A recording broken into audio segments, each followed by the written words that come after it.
the Western world has been redefined and reframed by the Enlightenment, which is strongly influenced by Darwinistic thought that removes the role of the creator from our worldview.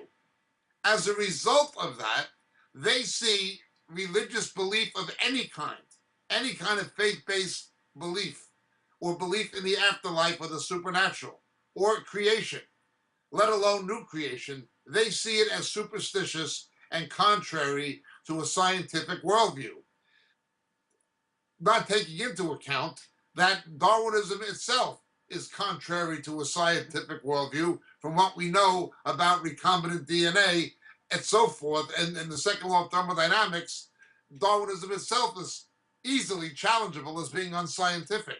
Nonetheless, they have bought into this.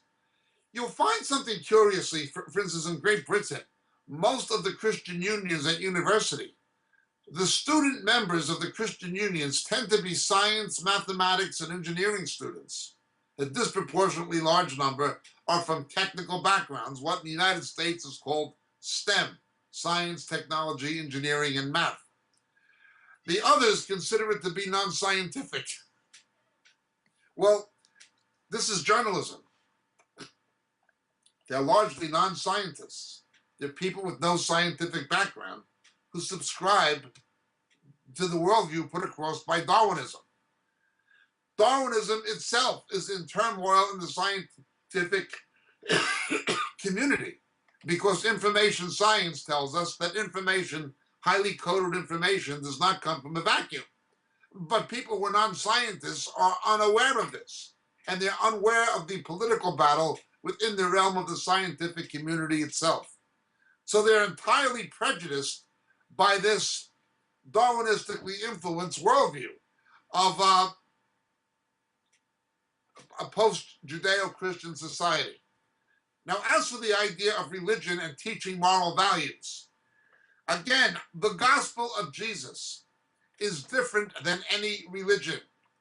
Judaism was the only religion that God ordained. And he used Judaism to teach that the law cannot save. It had a sacrificial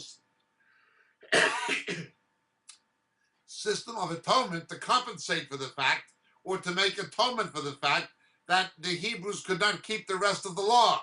The law was given to prepare the way for the Messiah who did keep the law, or who would keep the law and fulfill the law, and then atone for the fact with his perfect atonement that the rest of us could not. So the Judeo-Christian worldview understood biblically is quite different than other religions. In other words, religions give some notion of salvation by works, while the gospel says we do works because we've been saved, not in order to get saved. The works we do are the result of our salvation, which is a free gift. It is not what we do to obtain salvation. You can't, by definition, obtain a free gift. Additionally, religion is always man trying to reach God, or the concept of God, while the gospel is, of course, God trying to reach man in the person of the Messiah. Religion is a blind faith. You need something to deal with the unknown, deal with your fear of death, deal with what you can't explain, deal with the creation and why it came about. It's a blind faith. The scriptures are not a blind faith. The Hebrew prophet Isaiah said, "Come, let us reason together, says the Lord." It's predicated upon reason. God wants to reason with man about man's sin and about how man has failed to fulfill the purpose of his existence, to have fellowship with God in love and in truth and in righteousness. Thus, we see the second difference between religion and the gospel is, Paul says, our faith is reasonable. Religion is not reasonable. The claims of Mormonism, the claims of Hinduism, of Islam, they're not intellectually reasonable. To believe a pedophile like Muhammad, who the Hadith says was a pedophile, is the greatest prophet of God, is ridiculous. To believe that it gets dark at night because the sun becomes tired and sets into a muddy pit, this is absurd. It's not reasonable to believe in Islam. It's not reasonable to believe the Doctrines and Covenants of Mormonism, that there's Quakers living on the moon or things of this nature. It's absurd. It's not reasonable to believe in the claims of Hinduism, Now let's understand something. It has only been the Judeo-Christian world that has created social justice as a result of the belief system. Only the Judeo-Christian world. The Torah distinguished the ancient Hebrews from the other peoples of the ancient Near East in a number of ways. Literacy was for everybody in the Hebrew world. The Levites had to make sure every Jew could read the Torah, the law of God. That was not true in the pagan world. Literacy was only for the elite, for the aristocracy, the royalty, the pagan priesthoods, the nobility, military commanders, but not for everybody. Much higher standards of education, public health, and social justice among the Hebrews because of their belief in the one true God. This became transplanted into the church. Now, of course, when the church deviated away from its Hebraic origins and Hellenized, it embraced social injustice. But following the Reformation, for all of the mistakes and faults of the Reformation, social injustice began to increase, ultimately climaxing with things like the abolitionist movement. It's only the Judeo-Christian world that has engendered a higher degree of social justice, public morality, and ultimately democratic institutions. The kind of democracy that existed in ancient Greece was really a form of aristocracy. There was democracy for the wealthy, not for the ordinary people. You had a 25% slave population. However, the founders of parliamentary democracy in Britain and the founding fathers of the United States were strongly again influenced by Judeo-Christian biblical principles. You did not see democracy emerging in the Islamic world. You did not see democracy emerging in the Buddhist world or the Hindu world or the Taoist world. Even philosophically, Confucius basically looked for a benevolent dictator as the ideal form of government, nothing democratic. The most you could hope for was a benevolent form of dictator. It was the Judeo-Christian worldview that came from the Judeo-Christian scriptures that has created the highest sense of social justice and the highest sense of personal freedom, democratic liberty. You do not find this in other religions. You do not find it in other religions. The growth of Christianity in much of Asia today is a direct result of that, a direct result. It was the growth of Pentecostalism in Latin America that stopped liberation theology and communism to a large degree. Again, people abandoning Roman Catholicism in favor of scriptural Christianity throughout Latin America. Remember, there were papal encyclicals by Pope Pius IX condemning democracy, saying it was not a form of government the church favored. They did not want that. The Catholic Church did not want that. The Catholic Church wanted what they always had, a papal dictatorship or a political dictatorship that worked in tandem with the papacy. No, it is only scriptural Christianity, that is the Judeo-Christian worldview, fundamentally predicated on scriptural principles, that gave rise to democratic institutions and high standards of social justice, where you had the notion of equality under the law. But once you turn your back on these presuppositional beliefs of the framers of the Constitution, the founders of parliamentary democracy, etc., for all of their own mistakes and failures, granted, democracy is going to decrease, and it's happening. You've got crooked politicians ruling by fiat, by executive orders. Congress isn't making law. Crooked politicians are just inventing the laws as they go along, inventing treaties. We've seen this with the present administration in Washington, Obama, unfortunately. An attack on democracy, an attack on the Constitution. Well, why would he do that? Because he's anti-Judeo-Christian. He panders to Islam left and right, but is trying to force the homosexual agenda on Jews and Christians. His war against conservative evangelical chaplains in the military, he's anti-Christian in any biblical sense of the word.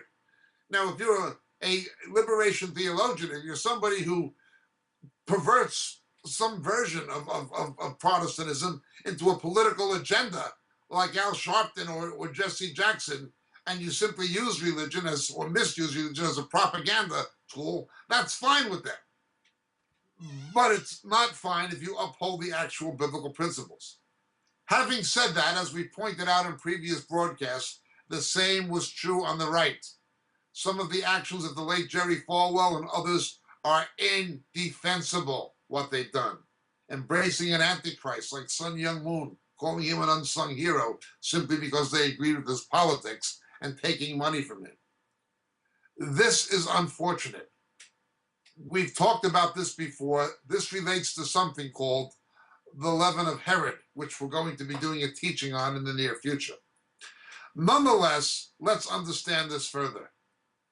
The freedom and the higher standards of social justice and democratic institutions you see in the Western world are directly influenced by a Judeo-Christian worldview deriving from Scripture.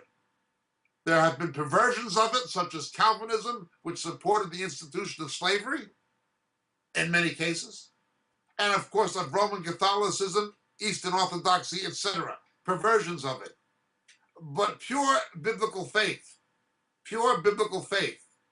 has done more to engender and foment the development of higher standards of social justice and personal freedom and democratic liberty, ultimately, than any other religion.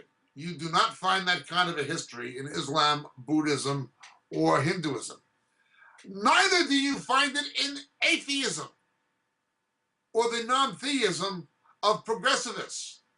When you look at people who did not have a scriptural worldview, who rejected the place of God and faith in God completely, what you wound up with was a Stalin or a Mao. You wound up with someone who was no better and little different than what Hitler did. Purveyors of genocide, as Stalin was, as Mao was.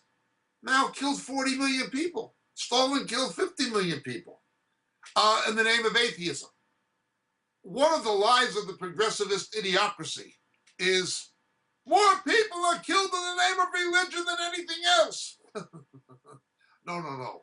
More people have been killed in the name of non-belief, of atheism, than anything else. Stalin and Mao killed far more people. Add to this Kim Il-sung. Add to this Nicolae Ceausescu. Add to this one communist dictator after another. More people have been killed in the name of atheism than in the name of theism. Such is it. But do not expect the liberal idiocracy to get this. They're too ignorant, they're too arrogant, and they are spiritually blinded. My name is Jacob Prasch. Thank you for your question. God bless. Blessings, dear friends. Greetings in Jesus. This is your friend Jacob Prasch speaking to you at the moment from the UK. You know, so many of the questions we get in our Roku broadcasts and on our Vimeo clips and on YouTube deal with subjects that we deal with much more extensively in our books. We can't, for the sake of brevity, go into the kind of depth in a TV broadcast we can actually go into in a book. But so many of the questions come from material that are expounded in the books on a much more broader scale that it's almost frustrating sometimes that we can't spend hours and hours answering the questions that are given to us. Obviously, practicality dictates that's not a possibility. The books are there. They're available. They're available in print through the Moriel catalog on the Moriel website, moriel.org. But in this day of Kindle and electronic books, they're also available through Amazon, and they're available through Kindle. The three books that would be the most referred to in the questions we receive are the three latest books. First being The Dilemma of Laodicea. The Dilemma of Laodicea is an exposition of the seven churches in Revelation, culminating with the final two churches, Philadelphia and Laodicea particularly, setting the stage for the return of Jesus. The Dilemma of Laodicea would be the first. The second would be Shadows of the Beast. Shadows of the Beast. How the coming Antichrist, how his identity will be revealed to the faithful church. The rapture will not happen. will not happen, absolutely not happen, until the faithful church knows who the ultimate beast of Revelation is. That is the Antichrist and also the false prophet. How the identity of the coming Antichrist will be revealed to the faithful church, Shadows of the Beast, the second book. And the final and latest one, Harpazo, what the scripture actually teaches about the rapture, the snatching away which takes place between the 6th and 7th seals in the book of Revelation. So these 3 books, Gem of Laodicea, Shadows of the Beast, and Harpazo, all available in the Moriel catalog, all available through Amazon, and all easily available electronically by Kindle. Thank you so much, dear friends. God bless, and Jesus be with you.